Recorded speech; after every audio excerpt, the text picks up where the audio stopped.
Hello, and welcome to Superior Tech Tips with Steph, a series where you'll be learning best practices for the OEM industrial engine industry. Come on, let's take a look at today's tip. Today's tech tip is all about daily pre-starting checks. Specifically, we're talking about this John Deere 445 TI 530. Now, the operator's manual specifies what you should do for your daily pre-starting checks. You're supposed to check your engine oil level with the dipstick, which you can find right here on the side of the engine, and fill as needed. We also want to check the water and fuel bowl and drain it if needed. Water in the fuel system is never a good thing, and it can cause a host of problems while you're running on a job site.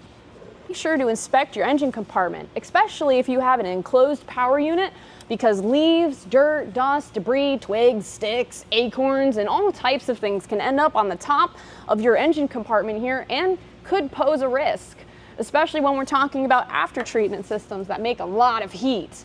We want to make sure these engine compartments are as clean as possible. However, we do not recommend any power washing. You could damage electrical components, especially things like the ECU.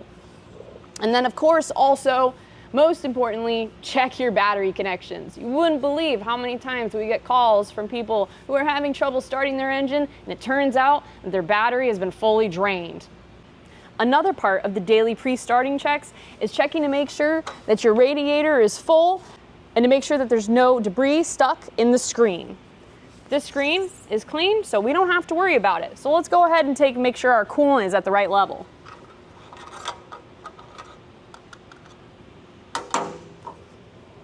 Looks good to me. Something else that's really important is to make sure that every single day before startup, we check our hoses and clamps for leaks.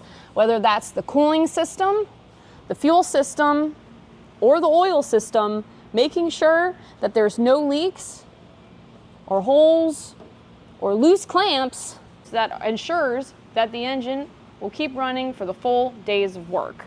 And then remember, brand new engines go through heat cycles, so those clamps will loosen up, and you need to make sure that you tighten them every single day, those beginning hours of the engine. While we're also here, we want to make sure that we check our belt to see that it's not loose and that there's no cracks or tears or rips. Unlike the TI 530, engines equipped with SCR also have a DEF tank, which you can see has the specific blue cap. It's very important that before you start your day, you check your DEF level to make sure that you got a full tank of good, clean DEF to start your workday. Thanks for joining me for today's Superior Tech Tip. If you have any questions, please reach out to us at service@sdiesel.com, and I'll see you next time.